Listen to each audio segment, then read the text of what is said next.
আজকে বাংলাদেশ জাতীয়তাবাদী ছাত্রদল কেন্দ্রীয় সংসদের সাথে আমাদের ঢাকা এবং ঢাকার বাহিরে গুরুত্বপূর্ণ 26টি ইউনিটের সাথে আমরা জরুরি সাংগঠনিক সভা করেছি এবং গতকাল চট্টগ্রামও আমরা চট্টগ্রামের 7টি শিক্ষা প্রতিষ্ঠানের সাথে ছাত্রদলের আমরা সাংগঠনিক সভা করে চলমান যে পরিস্থিতি তৈরি হয়েছে বিশেষ করে বাংলাদেশের বিভিন্ন শিক্ষা প্রতিষ্ঠানগুলোতে এ বিষয়ে আমরা আমাদের শীর্ষ নেতাদেরকে আগামীতে কিভাবে ক্যাম্পাসগুলোতে আমরা আমাদের শিক্ষা কার্যক্রম পরিচালিত করতে পারি এবং বাংলাদেশ জাতীয়তাবাদী ছাত্রদল কিভাবে পরিচালিত করবে সে বিষয়ে আমরা নির্দেশনা দিয়েছি।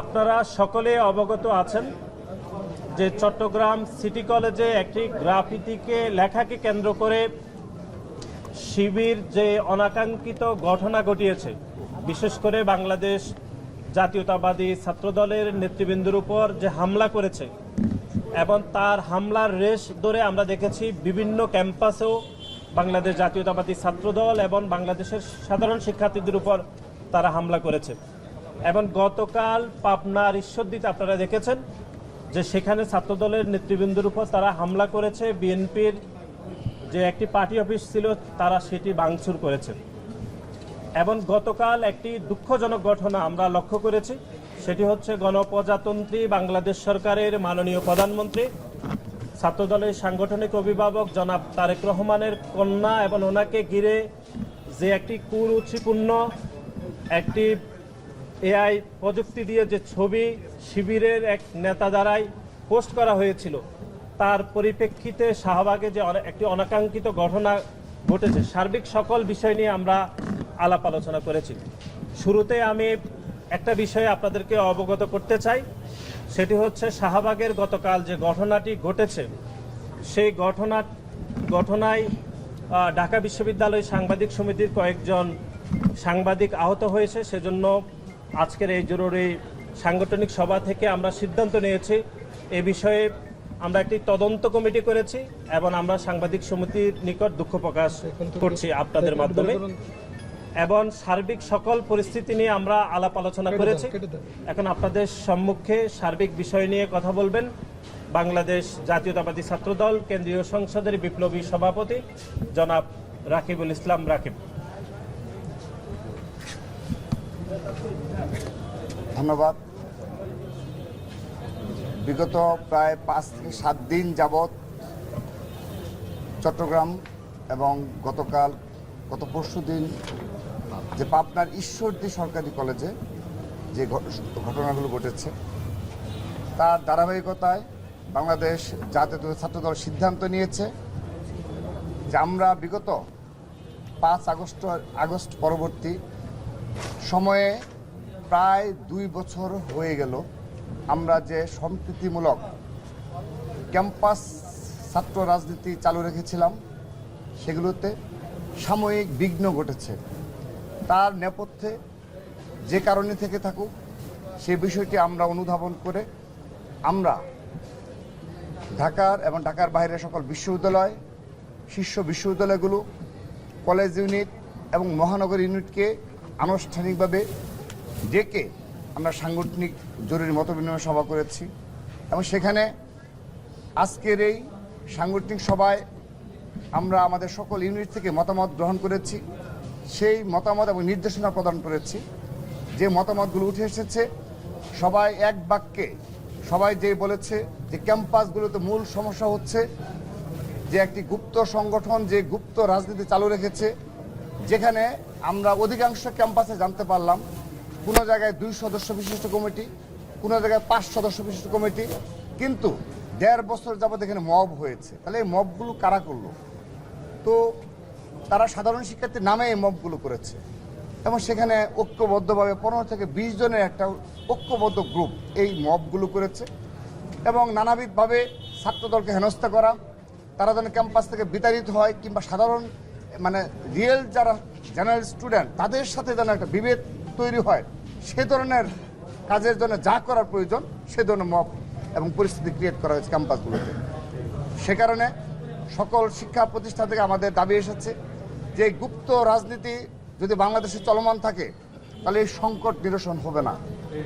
দ্বিতীয়ত, সোশ্যাল মিডিয়ার যে অব্যাহত প্রপাগান্ডা, এবং সেখানে অবশ্যই আমরা অকপটে স্বীকার করব যে আমাদেরও বেশ কিছু নেতাকর্মী রয়েছে যারা প্রতি উত্তরে এই যে ধারাবাহিক প্রপাগান্ডা অব্যাহত মাসের পর মাস যে মিথ্যাচার প্রপাগান্ডা চলছে, তখন কাউন্টার হিসাবে তারাও অবশ্যই এখানে বেশ কিছু আইডি থেকে তারাও কিন্তু স্বাভাবিকভাবেই আমাদের কাঙ্ক্ষিত যে আচরণ সেগুলো করে নিই। আমরা তাদেরকে সতর্ক করেছি যে যতই প্রপাগান্ডা হোক না কেন, ষড়যন্ত্র হোক না কেন, কোনো ষড়যন্ত্রের ফাঁদে পা দেওয়া যাবে না। তো আমরা এইটিও আজকে নির্দেশনা দিয়েছি। কিন্তু আমাদের আজকের এই সাংগঠনিক সভায় এই বিষয়টি উঠে এসেছে যে সোশ্যাল মিডিয়ায় যেন এই ধরনের গুপ্ত সদস্যদের তৎপরতা বন্ধ করা হয়, সেজন্য ব্যবস্থা নিতে হবে। তা না হলে এ ধরনের ভুয়া ফটোকার্ড শতবার ছড়িয়ে দিয়ে পরিকল্পিতভাবে বাংলাদেশকে এবং ক্যাম্পাসকে অস্থিতিশীল করা হবে বলে তারা শঙ্কিত সন্দেহ প্রকাশ করেছে। কিন্তু আমরা বলেছি যত যাই হোক ক্যাম্পাসকে সাধারণ শিক্ষার্থীদের পাশে থাকার জন্য যা করণীয় তাই করতে হবে। কোনোভাবেই কোনো ক্যাম্পাস যেন অস্থিতিশীল না হয় সেজন্য আমরা সর্বোচ্চ ধৈর্য এবং সংযম প্রদর্শন করব। এবং এই দুটো বিষয় উঠে এসেছে। এবং তৃতীয়ত আরেকটি বিষয় যে আমরা আজকের এই সাংগঠনিক সভা শেষে ইসলামী ছাত্র শিবিরকে আহ্বান জানাচ্ছি, দয়া করে আপনারা আমাদের এই নিবেদন বারবার অনুরোধ করছে আপনাদের যে গুপ্ত রাজনীতি থেকে বের হয়ে আসুন। ক্যাম্পাসে আপনাদের যে নেতাকর্মী তারা যদি মব করতে চায় প্রকাশ্যে মব করতে হবে। তারা যদি দেয়াল লিখে, আপনার ছাত্র শিবির হিসেবে দেয়াল লিখবেন। আপনারা যদি সোশ্যাল মিডিয়ায় কোনো ক্যাম্পাসে ছাত্র দলের গঠনমূলক সমালোচনা হোক কিংবা অহেতুক সমালোচনা হোক করবেন, সেটাও আপনি আপনার সদস্য অনুযায়ী করুন। কিন্তু এগুলো না করে আপনারা গুপ্ত অবস্থায় যা ইচ্ছে তাই বলে যাবেন, যেভাবে ইচ্ছে ঐক্যবদ্ধভাবে মব করবেন, তারপর সোশ্যাল মিডিয়া প্রপাগান্ডা ছড়িয়ে একটা অস্থিতিশীল ক্যাম্পাস তৈরি করবেন। দয়া করে এই প্রক্রিয়া থেকে বের হয়ে আসুন। তো আপনাদেরও কোনো লাভ হবে না, আপনাদেরও অনেক ভবিষ্যতে এই কারণে আপনাদের অনেক বড় ধরনের ক্ষতির সম্মুখীন হতে হবে, কারণ ইতিহাস থেকে দায় আপনারা কখনো পাবেন না। প্রিয় উপস্থিতি, আমরা অত্যন্ত ধৈর্য সহকারে আমাদের সকল ইউনিটকে সতর্ক করেছি যে আমরা বিগত সময়ে যেভাবে ধারাবাহিকভাবে সম্প্রীতিমূলক ক্যাম্পাস বিনির্মাণে যে ধৈর্যের পরিচয় দিয়েছে আমরা তাদেরকে ধন্যবাদ জানিয়েছি। এবং ছাত্রদল দ্বারা যেহেতু এখন পর্যন্ত যেভাবে প্রপাগান্ডা ছড়ানো হয়েছিল, হল দখল, রুম দখল, জোরপূর্বক কর্মসূচি অংশগ্রহণ বাধ্য করানো, আল্লাহর রহমতে আজকের দিন পর্যন্ত দাঁড়িয়ে আমরা গর্ব সহকারে বলতে পারি আজকে যে ইউনিটগুলো এসেছে কোনো ইউনিট সম্পর্কে আমাদের কাছে এই অভিযোগ কেউ দিতে পারেনি যে কেউ এগুলো কাজে লিপ্ত রয়েছে। তো তারা যেন এই ধারাবাহিকতা অক্ষুণ্ণ রাখে, আমরা সে কমিটমেন্ট নিয়েছি। সেই সাথে তারা আরেকটি অভিযোগ করেছে যে আমরা 2 বছর যাবত প্রমাণ দিয়ে চলেছি, কিন্তু একটি বিশেষ গোষ্ঠী এখনো সোশ্যাল মিডিয়ায় এবং শিক্ষার্থীদের বিশেষ করে ফার্স্ট ইয়ারের স্টুডেন্টদের বারবার বিভ্রান্তিমূলক কথা ছড়া যায়। ছাত্রদল গণরুম করবে, গেস্ট রুম নিবে, জোরপূর্বক তোমাকে এটা করবে, এ ধরনের প্রপাগান্ডামূলক মিথ্যা রাজনীতি থেকে বের হয়ে আসার আহ্বান জানাচ্ছি। প্রিয় উপস্থিতি, আমরা গতকাল এই শাহবাগে যে ঘটনা ঘটেছে আমরা সেই ঘটনার জন্য দুঃখ প্রকাশ করছি। এখানে যেভাবেই ঘটনা ঘটে থাকুক না কেন, যেহেতু এখানে স্বাভাবিকভাবে একটা ফটোকার্ডকে কেন্দ্র করে ছাত্রদলের নেতাকর্মীরা অত্যন্ত উত্তেজনকর পরিস্থিতিতে ছিল, এই কারণে যে এটি কোনোভাবে মেনে নেওয়া যায় না। আপনারা সবাই দেখেছেন এটি অশ্রাব্য, বা আমি বলতেও পারবো না যে কি ধরনের অশালীন সেই ফটোকার্ড ছিল। এমনকি শিবিরের নেতৃবৃন্দ আমাদের সাথে যোগাযোগ করেছে, ডাকসুর নেতৃবৃন্দ, তারাও বলেছে যে ভাই এ ধরনের ফটোকার্ড পুরো সুস্থ মানুষের পক্ষে শেয়ার করা সম্ভব না। কিন্তু তারা এটি বলেছে, কিন্তু তার বলার পর আজ আমি আবারও আজকে আমরা সারাদিন যেটি পেয়েছি সব তো আর বলা সম্ভব না। সেখানে আমি উল্লেখযোগ্যভাবে এই ইসলামী ছাত্র শিবিরের আমি আর একটা বিষয় বলি, এই যে ইসলামী ছাত্র শিবিরের একজন ছাত্রী নেত্রী যার নাম হলো সুমাইয়া বান্না, আপনি দেখেন সাদিক কায়মকে সর্বশেষ গেলে তার সাথে ছবি, তো এককভাবে দেখা করেছে, ঠিক আছে, তাদের যেহেতু ঘনিষ্ঠ কর্মী হতে পারে। সেখানে তিনি কি লিখছেন, আবারও সেই একই ধরনের অশ্রাব্য ভাষা, আমরা এটা পড়তে পারবো না, আপনার দয়া করে পড়ে নেবেন।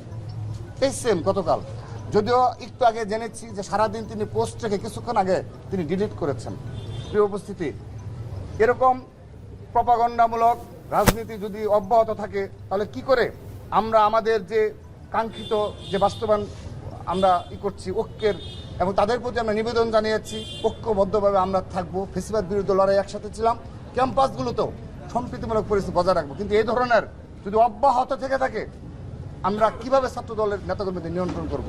প্রিয় উপস্থিতি, সেই সাথে আরেকটি বিষয় আমরা করছি, আমাদের সাধারণ সম্পাদক ইতিমধ্যেই বলেছেন এবং বারবারই আমরা কথা বলেছি, সেটি হলো গতকাল অনাকাঙ্ক্ষিতভাবে যেহেতু সাংবাদিকদের গলায় কার্ড ছিল না, গতকাল শাহবাগের এই ঘটনার সময় প্রিয় সাংবাদিকবৃন্দ যারা ছিল এরকম একটি ঘটনার সময় তাদের গলায় কার্ড না থাকার কারণে স্বাভাবিকভাবে চিনতে তাদের অসুবিধা হয়েছে যে কারা সাংবাদিক কিংবা এক দুইজনকে ইন্টেনশনালিও করা হতে পারে, এটা অসহায় করার কোনো সুযোগ নেই। কিন্তু আমরা সেজন্য তদন্ত কমিটি করেছি, আমরা কথা দিচ্ছি, আমরা চেষ্টা করব সঠিক তদন্তের মাধ্যমে আমরা ব্যবস্থা নেওয়ার জন্য। কিন্তু গতকাল শাহবাগে এই সাংবাদিকদের মাঝেই 2 থেকে 3 জনকে পাওয়া গেছে যারা সাংবাদিক পরিচয়ে সেখানে একটা বিশেষ উদ্দেশ্য হাসিলের জন্য গিয়েছিল। পরবর্তীতে আইন শৃঙ্খলা রক্ষাকারী বাহিনী তাদেরকে আটক করেছে। আপনি দেখেন তাদের একটা সেরকম একটা লিঙ্ক, এটি অলরেডি গতকালই পুলিশের সামনে এই ভিডিওটা হয়েছে। আপনি দেখেন সেই সাংবাদিক খালি গায়ে অবস্থায় তার মোবাইল চেক করা হচ্ছে, সেখানে আপনার সে নিজেকে শিবির কর্মী পরিচয় দিয়েছে। 8টা ফেক আইডি, 8টি ফেক আইডি আপনি দেখেন, আরও কিন্তু 5-6টা সে করেছে, রিমুভ করেছে, কিন্তু এগুলো রিমুভ করতে পারেনি। 8টি ফেক আইডি ওসির রুমে, এই যে দেখুন আপনারা, তো তিনি নিজে স্বীকার করছেন। তাহলে আপনি বলেন একজন সাংবাদিকের 8টি ফেক আইডি থাকলে তাহলে আমাদের নেতাকর্মীরা যে বারবার অভিযোগগুলো করছে যে গুপ্ত সাংবাদিক যেন না থাকে, দয়া করে সাংবাদিক থাকবে নিরপেক্ষ। আবার নয়া দিগন্তের মতো সরাসরি জামাত কিংবা শিবির অধ্যুষিত হতে পারে, নয়া দিগন্ত সম্বন্ধে আমাদের কোনো কমপ্লেন নেই, কারণ তারা সাংবাদিকতা একটা স্ট্যান্ডার্ড ফলো করে। দিনকাল তো ভাইরাল হয় না, কারণ দিনকাল সাংবাদিকের একটা স্ট্যান্ডার্ড ফলো করে। দৈনিক জনকণ্ঠ তো আমি সময় ভাইরাল হতো না, কারণ একটা স্ট্যান্ডার্ড ফলো করে, যে দলের মুখপাত্র হয়ে থাকুক না কেন। তো 1-2টা সংবাদ মাধ্যম রয়েছে যারা এই ধরনের ইথিক্স ফলো করেন। এই যে তার মধ্যে আমি একটা দেখাইলাম, আপনারা আরেকজনকে দেখুন, আপনারা দয়া করে, আমি আরেকটি দেখাচ্ছি, তার আরেকজনেরটা, সেখানে 7টি ফেক আইডি, তার পাওয়া গেছে 7টি। এই দুজনকে শাহবাগ থানায় আমরা সুপোর্ট করে চলে এসেছি। তাহলে আপনারা বলুন এটা কি সাংবাদিকতা? 7টি ফেক আইডি, এই দেখুন। যদি এগুলো যদি কোনো প্রমাণ লাগে আপনারা আমার সাথে যোগাযোগ করবেন। এই বিচার কাকে দেব? এগুলো যদি আমরা নিজেরা সাংগঠনিক সচেতন না হই, আমি একটা বিশেষ ছাত্র সংগঠনে বলবো এগুলো থেকে বের হয়ে আসুন। এগুলো কখনো আপনাদেরকে সফল করবে না এবং ইতিহাসে এগুলো আপনার দীক্ষিত হবেন। ইতিহাসে এই দায় আপনারা কখনো এড়াতে পারবেন না। এই ধরনের সাংবাদিকতা থেকে যারা এই ধরনের ইন্টেনশনালি কোনো একটা ছাত্র সংগঠনকে ঘায়েল করার জন্য, বিশেষ করে ছাত্র দলকে এই ধরনের কাজে লিপ্ত রয়েছে, আমি অনুরোধ জানাচ্ছি আপনারা এই প্রচেষ্টা থেকে বেরিয়ে আসুন। আমি প্রমাণ সহ উত্থাপন করলাম, আমি আশা রাখছি অবশ্যই ইসলামী ছাত্র শিবির যার সম্পর্কে দেখালাম সেই ব্যবস্থা কি নেয় আমি সেটা দেখব। সেই সাথে ঢাকা বিশ্ববিদ্যালয়ের আরেকজন রয়েছে, আমি এটি বলে শেষ করে দিচ্ছি, এটি দেখেই আমি আমার বক্তব্য শেষ করব। আপনি দেখেন কি অশ্রাব্য ভাষায় সেখানে এই দেখুন আপনারা, কবিয়াল বাঙালি নামে গ্রুপ থেকে সেখানে কি লিখেছে আপনারা পড়ে দেখুন, কি অশ্রাব্য ভাষা। এবং আমাদের সবচেয়ে শঙ্কার যে জায়গা, আমরা দেখেন কত শান্তভাবে পরিস্থিতি মোকাবেলা করছি।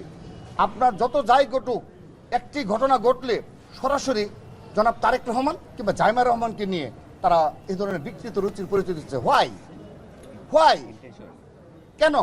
অর্থাৎ তারা স্থিতিশীল ক্যাম্পাস চায় না, স্থিতিশীল বাংলাদেশ চায় না। আপনারা সমালোচনা করুন, এই ধরনের বিকৃত রুচির মানসিকতার বলবেন, কিন্তু সেটি রাষ্ট্রের যারা শীর্ষ পর্যায়ে, যারা জনগণের ভোটে নির্বাচিত, সেই পরিবারকে কেন টার্গেট করছেন? আমরা আপনাদের উদ্দেশ্য বুঝি না। আমি এই দুটো বিষয় আপনাদের দেখালাম, 2টো আইডি থেকে দেওয়া হয়েছে।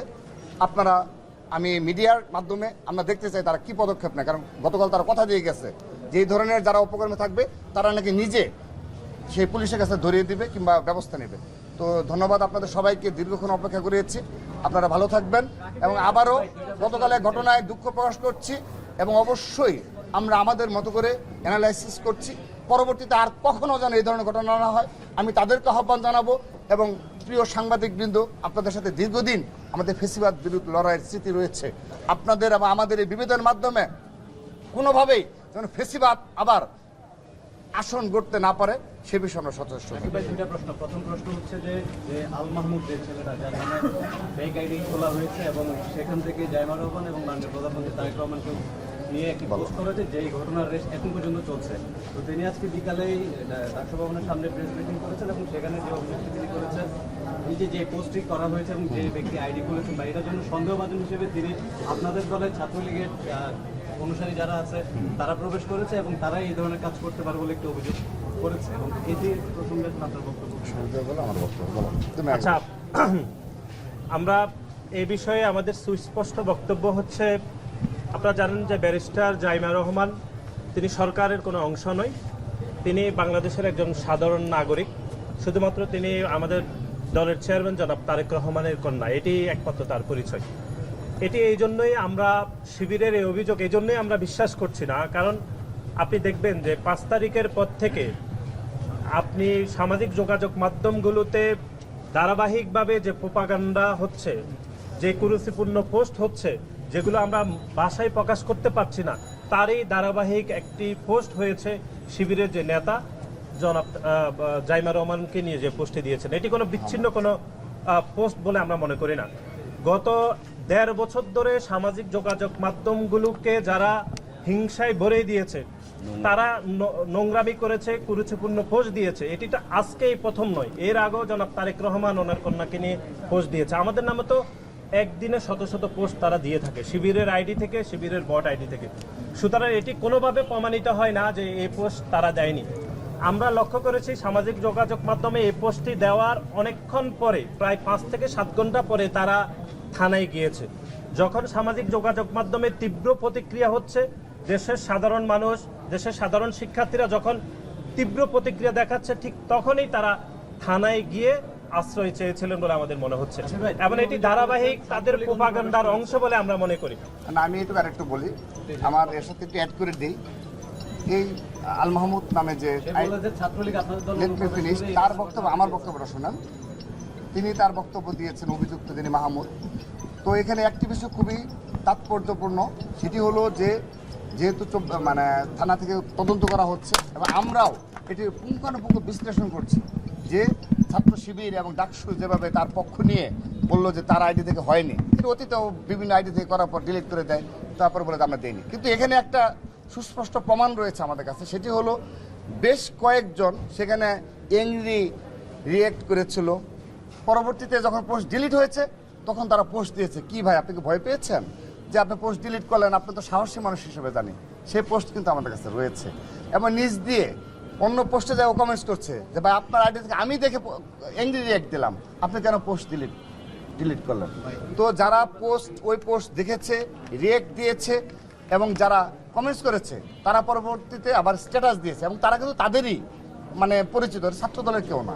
সেহেতু এখানে এই ঘটনার ভিতর আরও ঘটনা রয়েছে। আমি সেই ধরনের পোস্ট আজকে আরও 2টা দেখাইলাম, তাদেরই নেতৃত্ব।